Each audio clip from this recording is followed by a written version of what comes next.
Une pasteur révèle des visions terrifiantes d'esprits dans son église, et après avoir demandé de l'aide au Père Pio, la vérité bouleverse la communauté. Le matin était frais, le ciel dégagé, mais une ombre pesante s'étendait sur l'église de Saint-Paul. La pasteur Émilie se tenait devant l'autel, le cœur lourd de doute. Elle avait choisi ce chemin pour guider sa communauté, mais aujourd'hui, un frisson inexplicable parcourait son échine. Au moment précis où elle leva les yeux vers les vitraux colorés, des murmures désespérés semblèrent s'élever de l'obscurité des coins sombres de son esprit. Des visages flous, tourmentés, la fixaient. Des esprits d'un autre monde peut-être, ou le reflet de ses peurs les plus profondes. « Seigneur, que se passe-t-il » murmura-t-elle, ses mains serrant le bois ancien de l'autel. Elle ferma les yeux dans l'espoir de chasser ces visions terrifiantes, mais des cris étouffés résonnaient encore dans son esprit, des âmes en peine, appelant à l'aide. Émilie était submergée par une sensation qui la paralysait, l'isolement. Au milieu des prières et des chants, elle se sentait seule, perdue, désemparée. Les membres de sa congrégation commençaient à remarquer son trouble. Ils chuchotaient, doutaient. Comment une pasteur pouvait-elle être ainsi tourmentée? Émilie se leva et se dirigea vers la sacristie. Là, elle prit une décision, celle qui lui donnerait peut-être un peu de paix. « Le Père Pio », murmura-t-elle, son cœur battant. L'homme de foi dont la réputation de miracle attirait tant de fidèles. Peut-être que sa sagesse pouvait percer l'obscurité qui l'entourait. Elle s'agenouilla et commença à prier. « Seigneur, guide-moi, envoie-moi un signe. » Les larmes coulèrent sur ses joues alors qu'elle implorait le Père Pio. Les murmures se firent plus insistants, plus désespérés. Émilie sentit une lumière douce l'envelopper, une chaleur rassurante. Juste au moment où elle s'attendait à quelque chose, une étrange sensation l'envahit. Le temps se figea et une présence bienveillante se fit sentir. Les jours qui suivirent, des événements inexplicables commencèrent à se produire. Au sein de l'église, les esprits des mourants semblèrent s'adoucir. Les cris qu'elle entendait étaient de moins en moins stridents, comme si une paix s'installait lentement. Émilie était étonnée, mais elle sentait aussi que quelque chose se tramait. Dans ses prières, des messages cryptiques lui parvenaient, comme un écho de ses propres croyances et de ses peurs. « Face au miroir de ton cœur, tu découvriras la vérité », répétait une voix dans son esprit. Mais que signifiait cette déclaration? Était-elle prête à affronter ses propres démons? Au fil des semaines, Émilie observa sa communauté avec un regard nouveau. Certains de ses fidèles se moquaient des événements mystérieux, avec un rire nerveux. D'autres, cependant, se laissaient emporter par une ferveur soudaine, comme s'ils avaient enfin découvert la lumière. La pasteur se trouvait au centre de cette tempête, cherchant à maintenir l'harmonie. Chaque dimanche, en prêchant, elle ressentait les regards des membres de sa congrégation peser sur elle. Elle savait que leur foi était fragile, oscillant entre confiance et scepticisme. « La foi est un choix », disait-elle souvent. Mais une question troublante la hantait, si les véritables ténèbres ne résidaient pas dans ses visions, mais au cœur même de sa communauté. Les murmures qu'elle avait perçus maintenant prenaient une tournure inquiétante. Un sentiment de trahison flottait dans l'air. Émilie ouvrit son petit carnet de prières et relut les notes qu'elle avait prises après ses rencontres avec le Père Pio. Chercher la lumière dans les ténèbres. C'était son mantra. Mais comment trouver cette lumière alors que le doute s'insinuait dans son cœur comme une ombre constante? Elle avait tellement besoin de force. L'étreinte de l'incertitude était devenue son compagnon le plus fidèle. Les révélations continuèrent d'affluer. Ses visions se apaisaient, mais les messages devenaient de plus en plus pressants. Révèle la vérité, n'aie pas peur de ce qui est caché. Les noms des membres de la congrégation lui parvenaient, entrelacés de secrets. Émilie devait agir, mais comment? Les visages des fidèles qu'elle avait toujours connus prenaient un air sinistre, comme s'ils cachaient quelque chose de profondément enfoui. La tension grandissait dans la communauté. Des rumeurs de dissension commençaient à se répandre, et Émilie comprit qu'elle devait faire face à la tempête qui menaçait de déferler. Elle invita ses fidèles à une grande prière collective, un moyen de rassembler leurs forces, de faire face ensemble à l'inconnu. Mais en son cœur, elle tremblait. Elle Les esprits tourmentés qui l'avaient guidé jusqu'ici n'étaient-ils pas là pour lui révéler la vérité douloureuse de leur monde? La nuit de prière, Émilie se tenait devant l'autel, le chant des fidèles résonnant autour d'elle.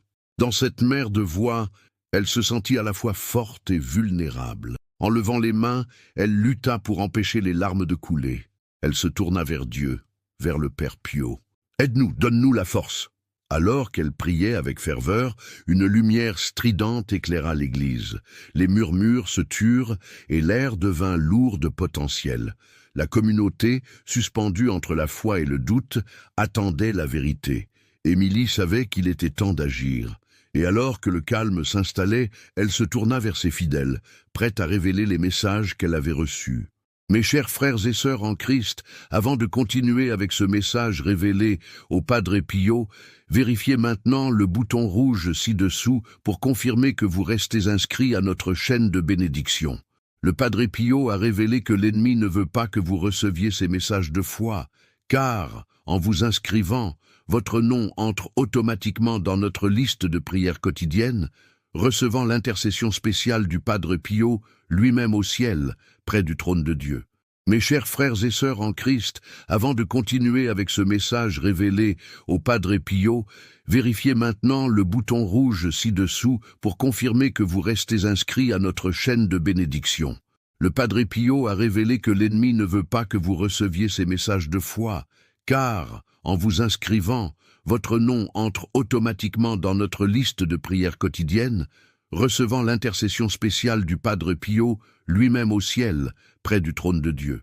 Émilie, le cœur battant, regarda faces inquiètes de ses fidèles.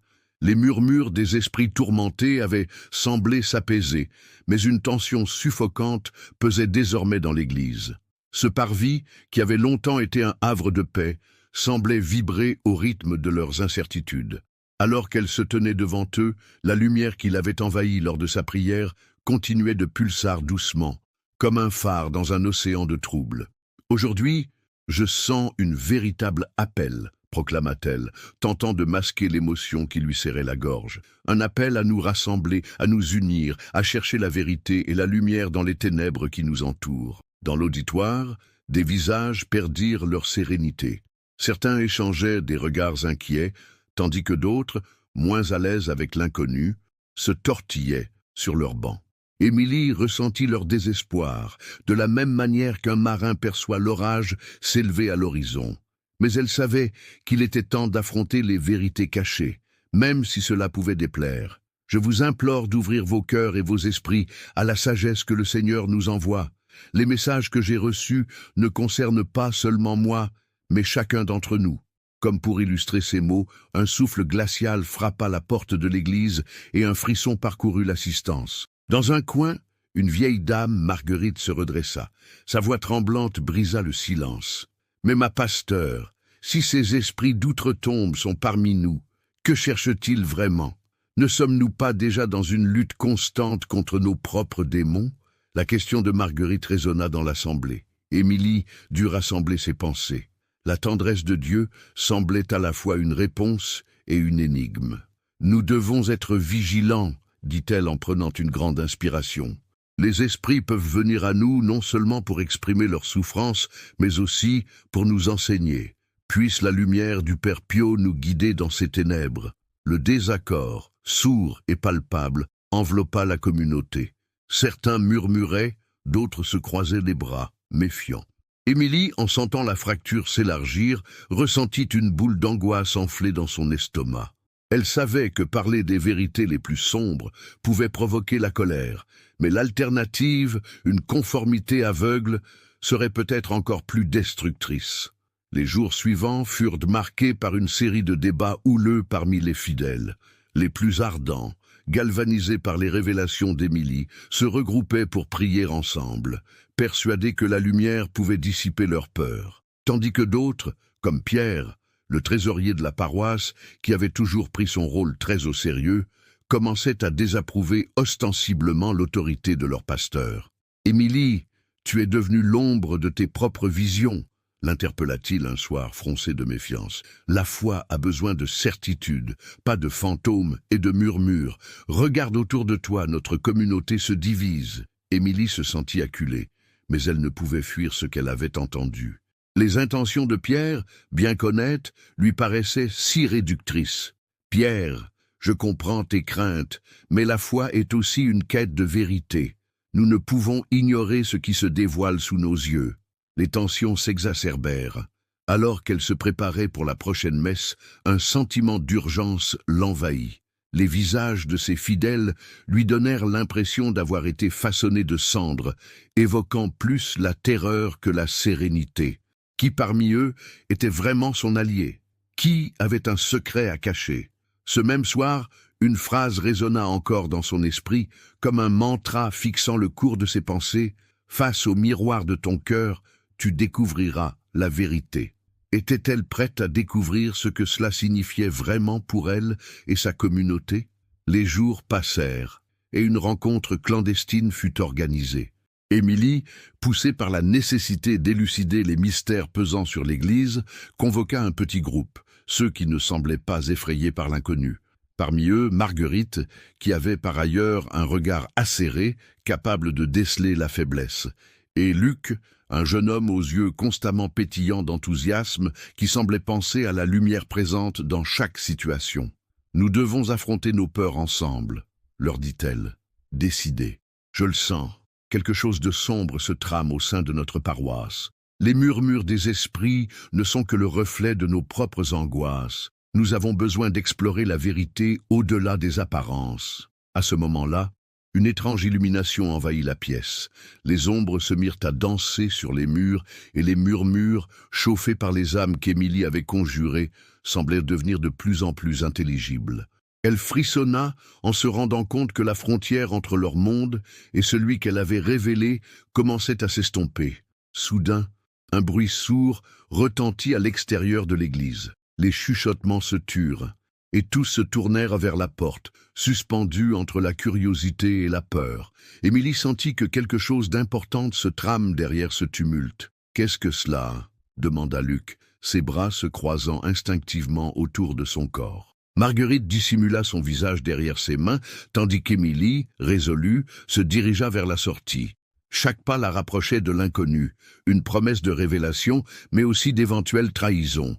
Elle savait que son monde était en train de changer et que les réponses qu'elle cherchait ne viendraient qu'au prix d'un grand châtiment. La lumière qui l'avait guidée jusqu'ici continuait de briller, mais pourrait-elle traverser l'obscurité grandissante qui se profilait à l'horizon? Elle prit une grande inspiration, se préparant à faire face à ce que le destin avait à lui offrir, sachant que la vérité n'était que l'ombre de ce qui pourrait venir. Émilie, le cœur battant, se dirigea vers la porte de l'église, la main tremblante sur le bois ancien. Le bruit sourd à l'extérieur s'intensifia, comme un coup de tonnerre annonçant une tempête imminente. Elle ne pouvait ignorer la sensation croissante dans son ventre, une union dérangeante d'anticipation et d'appréhension. Les membres du petit groupe derrière elle restèrent figés, les yeux rivés vers l'extérieur. « Ça vient de l'entrée principale », chuchota Marguerite, sa voix nullement rassurante. Émilie jeta un coup d'œil derrière elle, scrutant les visages inquiets et éclairés par la lumière vacillante des bougies. Luc, le jeune fervent, semblait prêt à bondir, son explication passionnée sur la dévotion se dissipant dans l'air chargé de tension. « Restez ici, je vais voir ce qui se passe », déclara Émilie d'un ton ferme, bien qu'un frisson glacial parcourût son échine. Elle ouvrit la porte avec précaution et se retrouva face à une scène chaotique. Une vingtaine de personnes, en grande partie des membres de la congrégation, se bousculaient en désordre, leurs visages marqués par la peur. « Qu'est-ce qui se passe ?» demanda Émilie, tentant de faire entendre sa voix au-dessus du tumulte. Un homme, le visage presque blême, se fraya un chemin vers elle. « Pasteur, quelque chose ne va pas » haletait-il. « Il y a eu des explosions près de l'ancienne chapelle de Sainte-Anne. Les murs tremblent et on entend des cris. Ce sont des cris d'angoisse. » Un silence lourd suivit cette déclaration. Émilie sentit son cœur s'emballer. La chapelle de Sainte-Anne était abandonnée depuis des années, réputée hantée. Les histoires racontées par les aînés sur les âmes en peine qui y demeuraient enternent souvent son enfance. Était-ce là le signe que les murmures qu'elle avait reçus de l'autre côté avaient atteint un paroxysme? « Rassemblez tout le monde », ordonna-t-elle décidée. « Préparons-nous à aller voir ce qui se passe. » Elle rejoignit le groupe, se frayant un chemin à travers la peur ambiante. Chaque pas vers l'extérieur semblait l'entraîner plus profondément dans l'inconnu. Luc et Marguerite la suivaient, leurs visages marqués par une résolution silencieuse. Alors qu'ils avançaient vers la chapelle, le tonnerre grondait au loin, et un vent fort agita les feuilles des arbres, comme pour prévenir d'un danger imminent. Émilie pouvait sentir la tension dans l'air, une sorte d'énergie palpable vibrant autour d'eux. C'était comme si l'étrange ambiance de l'église les enveloppait, guidant leurs pas avec une force invisible. Ils atteignirent la chapelle, ses murs de pierre granuleuse tremblant sous les pressions mystérieuses. La porte était entr'ouverte, et des lumières vacillantes émergeaient de l'intérieur. Émilie, déterminée, poussa la porte plus largement, révélant une scène déconcertante. À l'intérieur, un petit groupe de fidèles était rassemblé, les visages illuminés par la lueur des bougies, chantant des prières dans un murmure combiné avec des cris de désespoir. « Que se passe-t-il ici ?» interpella Émilie, sa voix portant un mélange d'autorité et de souci. « Nous avons vu les esprits, » répondit une femme, ses yeux écarquillés. « Ils dansent autour de l'autel, cherchent quelque chose. » Émilie sentit son cœur se serrer. Étaient-ce les âmes tourmentées qui se manifestaient avec intensité? La notion que ces esprits, qu'elle avait priés et observés au sein de sa propre église, avaient maintenant pris forme ici, devant elle, était trop formidable à concevoir. « Nous devons prier ensemble », déclara-t-elle, en tentant de rassembler les énergies de ceux qui l'entouraient. « Unissons nos forces !» Mais alors que les chants commençaient à s'élever, une silhouette sombre émergea du fond de l'église. C'était une femme, étrangère et charmante à la fois. Sa robe flottait comme si elle était immergée dans l'air, et ses yeux, brillants et mystérieux, les observaient. La lumière des bougies semblait être attirée par elle, émettant une aura presque surnaturelle. « Évitez d'apporter de la lumière ici, pasteur, » murmura-t-elle d'une voix douce mais puissante. « Vous ne comprenez pas ce qui se passe. Les vérités doivent être révélées dans l'ombre. » Émilie se sentit prise au piège dans ses propres doutes. Qui était cette femme? Que savait-elle de la situation qui lui échappait? Les murmures des esprits se firent de plus en plus insistants dans son esprit, imprégnés de tant de souffrance et de désespoir. « Nous ne devrions pas approfondir cela, » intervint Marguerite, un frisson de peur dans sa voix. Elle avait toujours été la plus pragmatique. Si ces esprits viennent ici, il faut les apaiser, pas les provoquer. La femme s'approcha d'Émilie, son regard perçant plongeant au plus profond de son âme. « La vérité ne sera révélée que si vous êtes prête à faire face à vos propres ombres. Vous devez regarder au-delà de ce que vous voyez ici. Ce n'est pas seulement sur les esprits, mais aussi sur la vérité enfouie dans votre propre communauté. » Émilie eut un frisson à l'idée que les secrets de sa congrégation trouvaient écho dans la chapelle. Quelles vérités obscures étaient enfouies là, cachées ainsi sous le poids des rites et des traditions.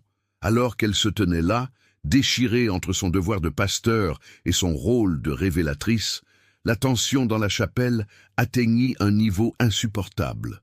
Comme par un miracle, la lumière des bougies se fit plus vive, éclairant les visages des fidèles rassemblés autour d'elle.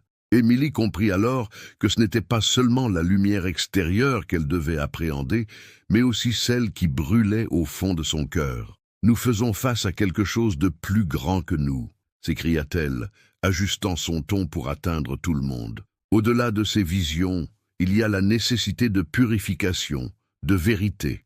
Nous sommes ensemble dans cela, et il est temps de nous unir pour comprendre ce qui se cache derrière ces épreuves.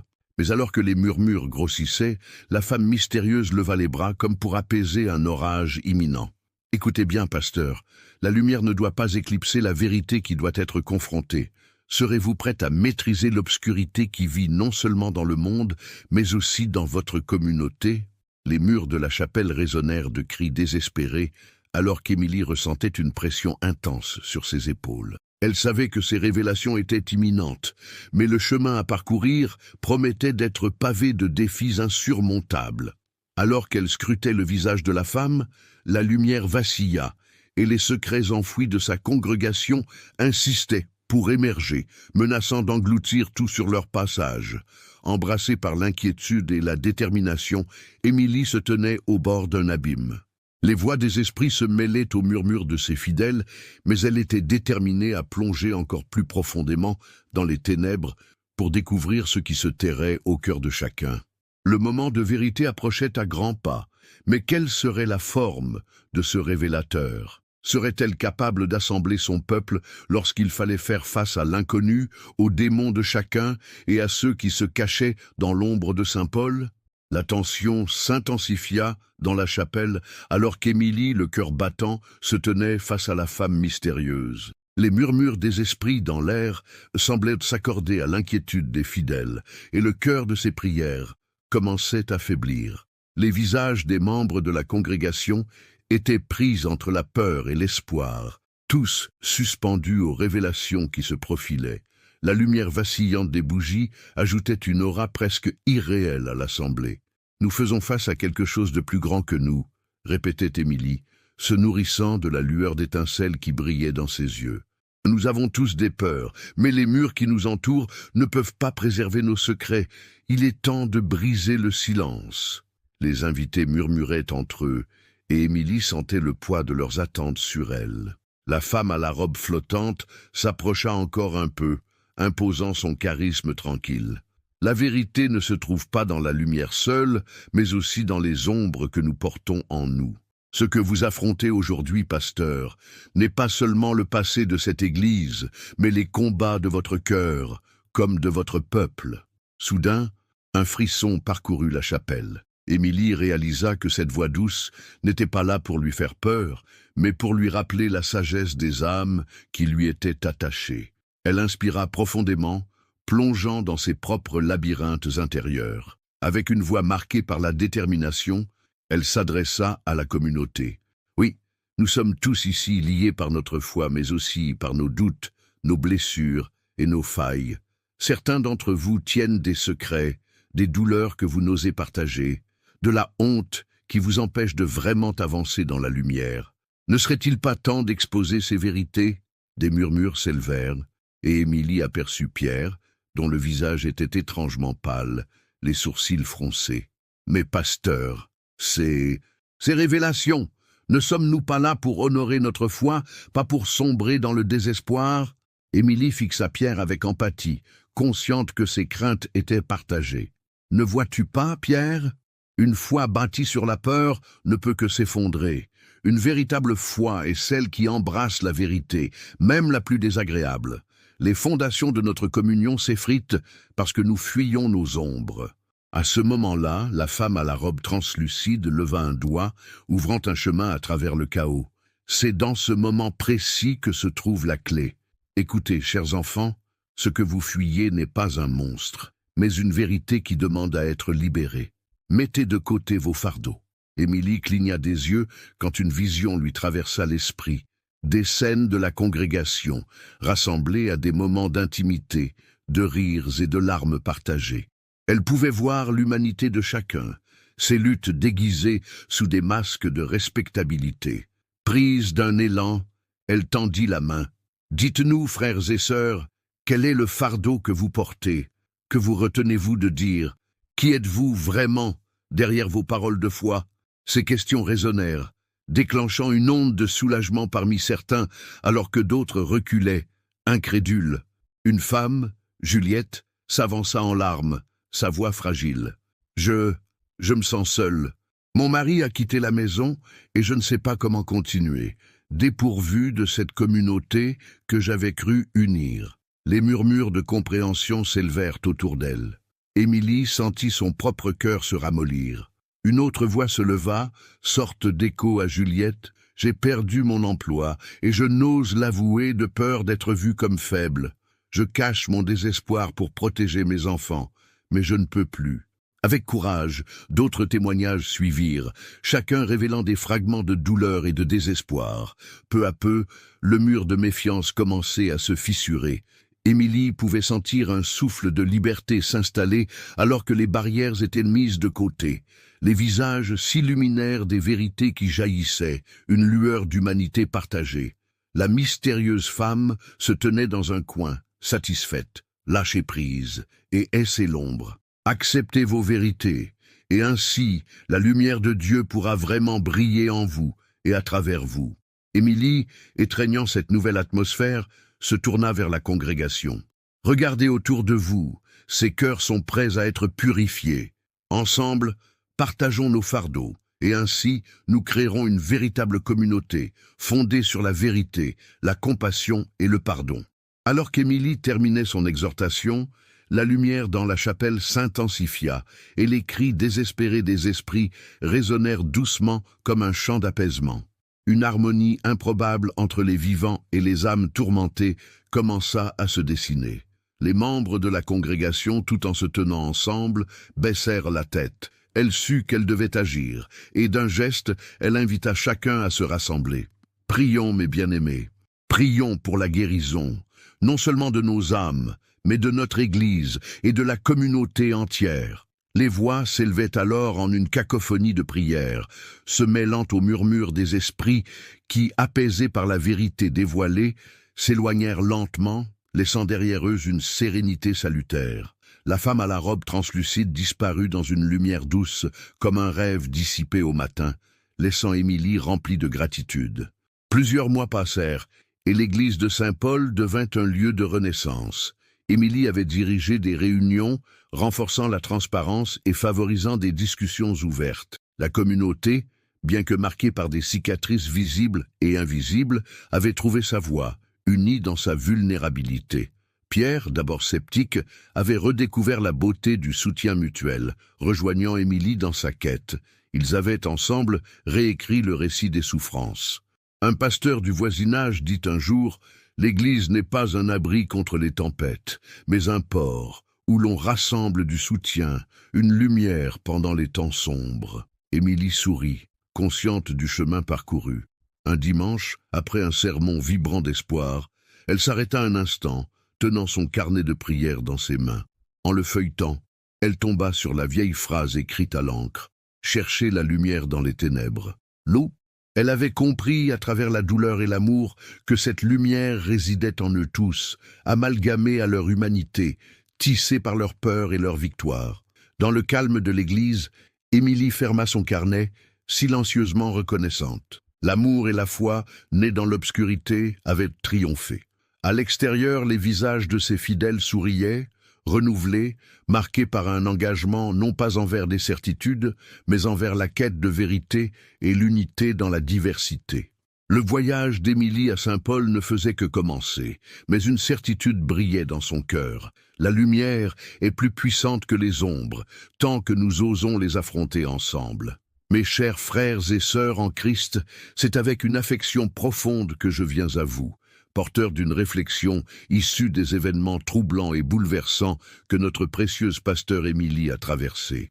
Cette histoire, comme un miroir, révèle non seulement les luttes intérieures d'un être humain dévoué, mais aussi la vérité qui sommeille en chacun d'entre nous.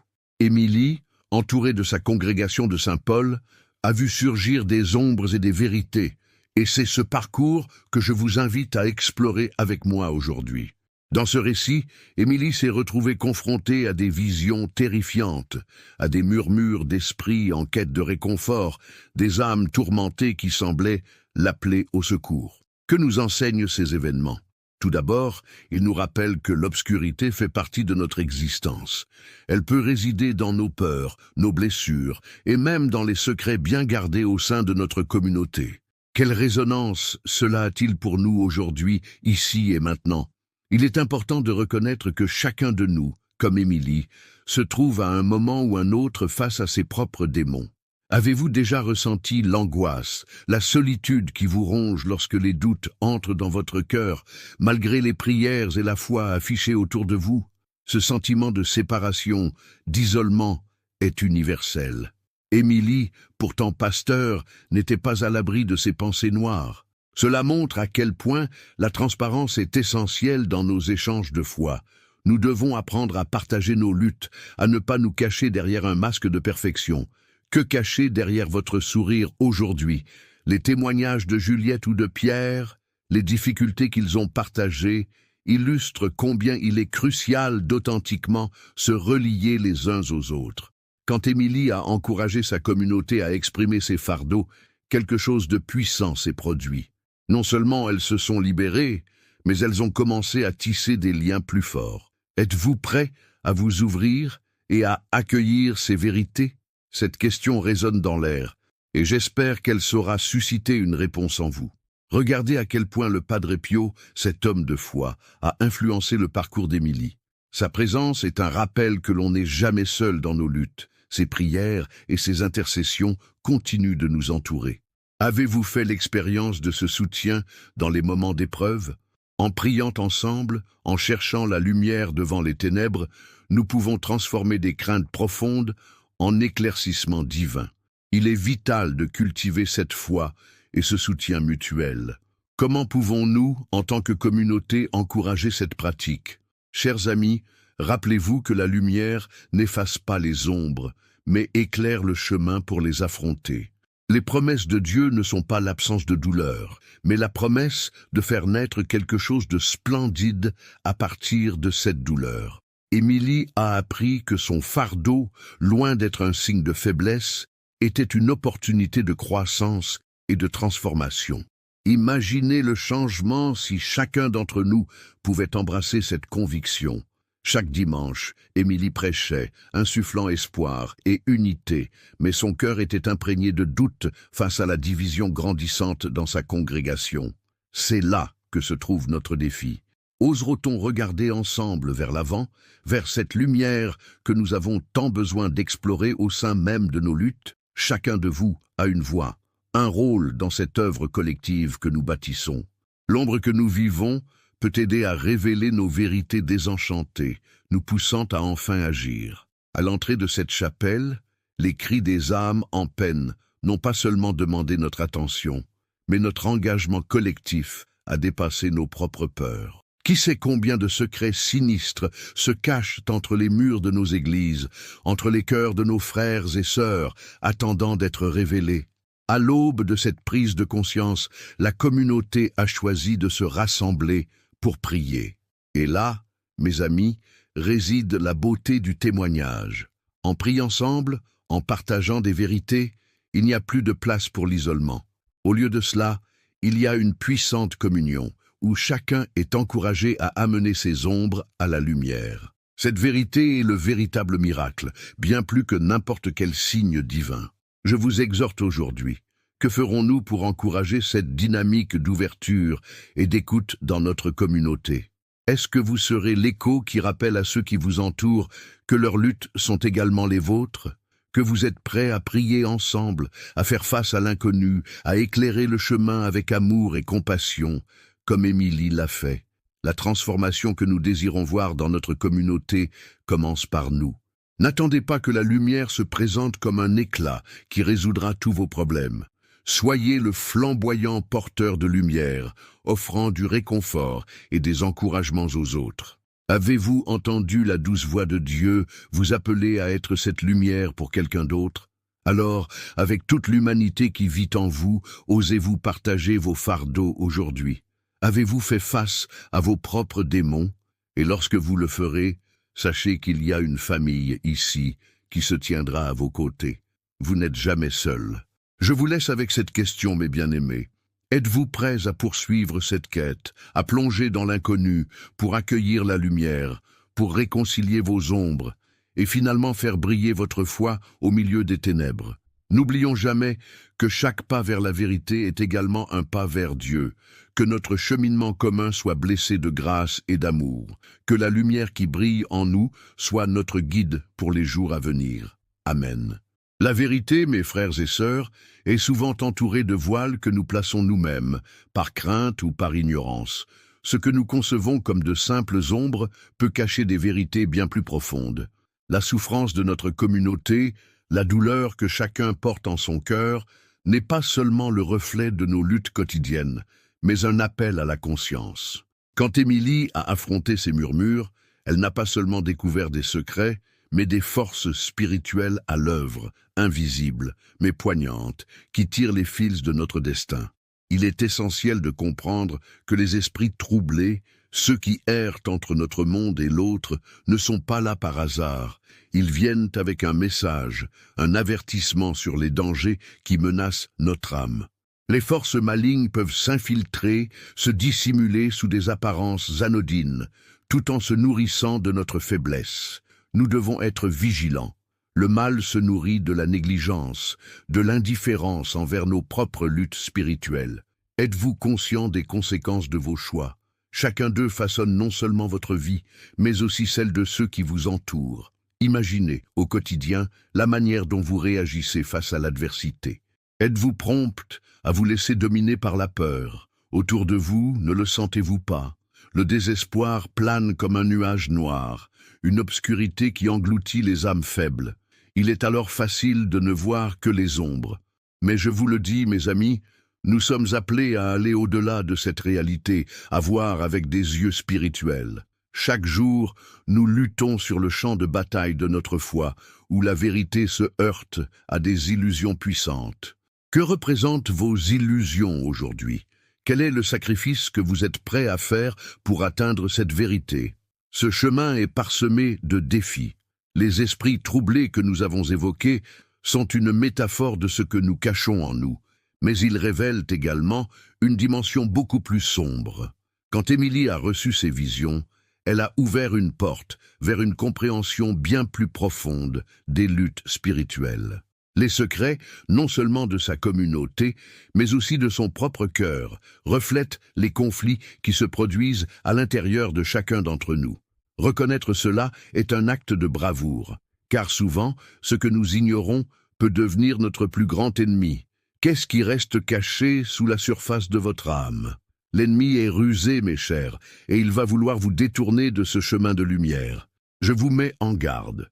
Si vous ne combattez pas activement pour votre âme, vous risquez de devenir une victime de ces manigances. Il n'y a pas de neutralité dans le domaine spirituel. Vous êtes soit éclairé, soit dans l'obscurité. Alors, faites le choix de la lumière, mais sachez que ce choix est souvent accompagné d'une épreuve.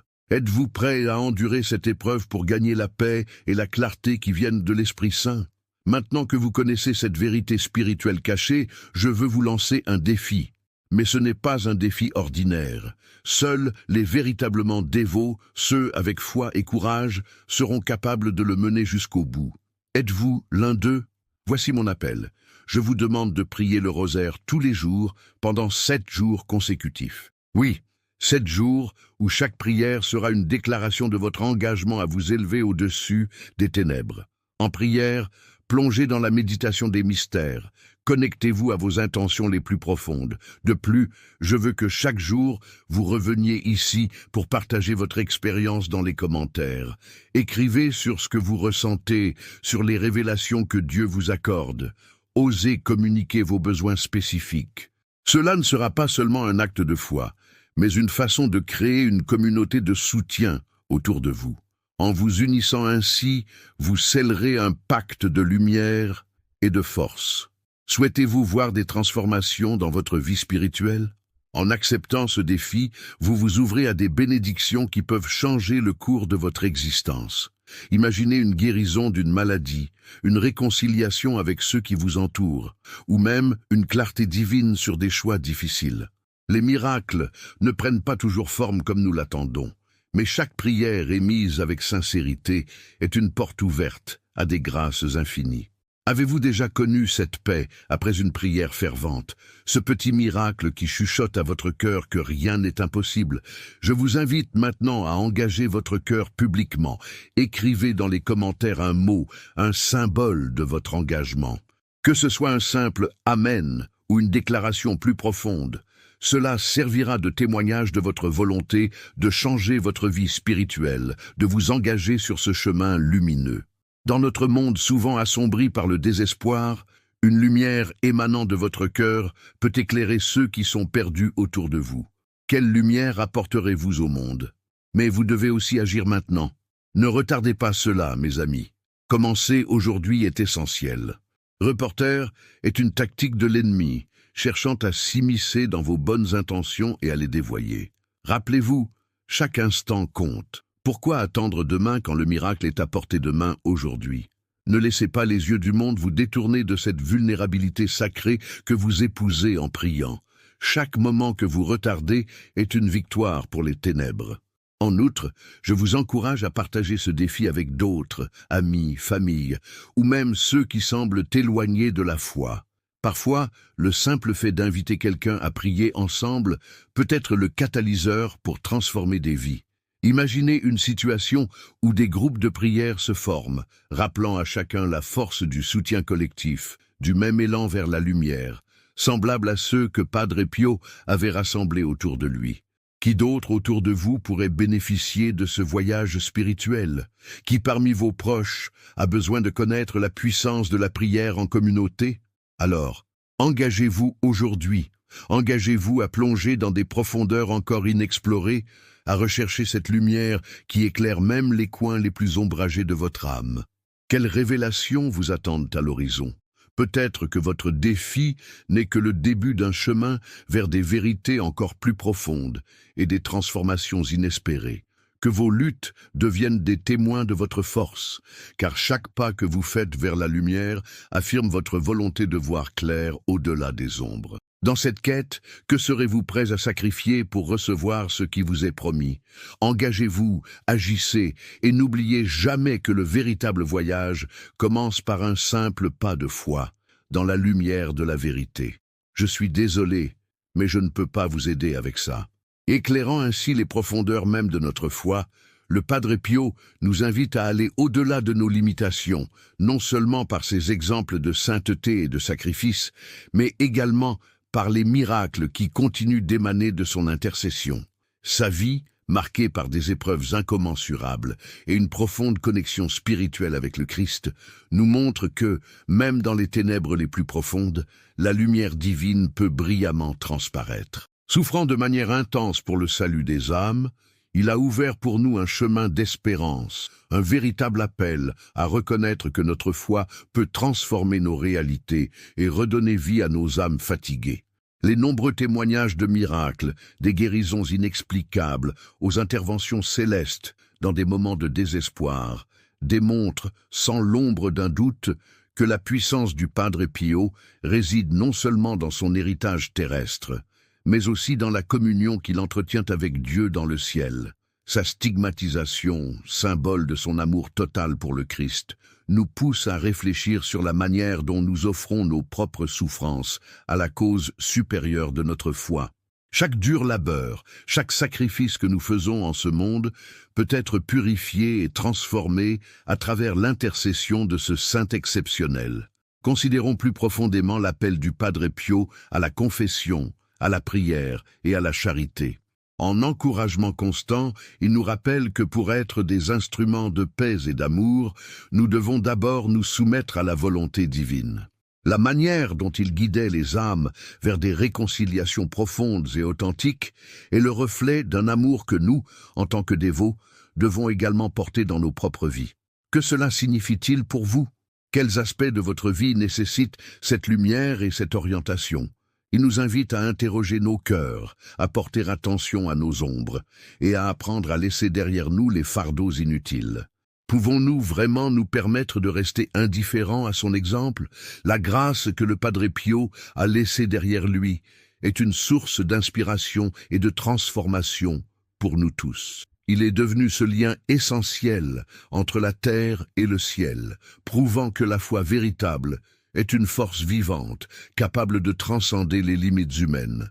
La profondeur de ses intercessions continue de toucher tant de vies, apportant paix et guérison à ceux qui croient. Comment vous préparez-vous à être le réceptacle de cette grâce? Levez-vous et ouvrez vos cœurs à l'élan spirituel que le Padre Pio incarne pour chaque fidèle.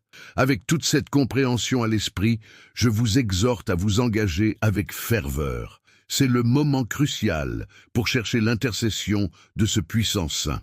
Votre connexion spirituelle avec le Padre Pio dépend de cette action immédiate. Ne laissez pas cette occasion vous glisser entre les doigts. S'inscrivez immédiatement à notre chaîne pour recevoir plus de révélations spirituelles exclusives qui peuvent profondément transformer votre vie spirituelle. Ces histoires miraculeuses de guérisons et de rédemption méritent d'être partagées. Alors, partagez ces récits inspirants avec au moins 5 personnes autour de vous, ceux dont la foi pourrait être nourrie par l'exemple lumineux du Saint. N'attendez pas une seconde de plus pour témoigner de vos propres interactions avec le Padre Pio dans les commentaires. Partagez vos expériences personnelles, car chaque récit renforce notre communauté de dévots et crée un réseau de soutien spirituel puissant. Activez les notifications pour ne pas manquer les prochains témoignages et révélations sur notre bien-aimé saint de Pietrelcina et restez connectés à ses bénédictions. Répondez à l'appel du Padre Pio, engagez-vous dans cette aventure spirituelle qui nous unit, et n'oubliez pas que la lumière qu'il incarne peut être le phare que vous et tant d'autres avez tant besoin. La bénédiction de Dieu soit avec vous tous.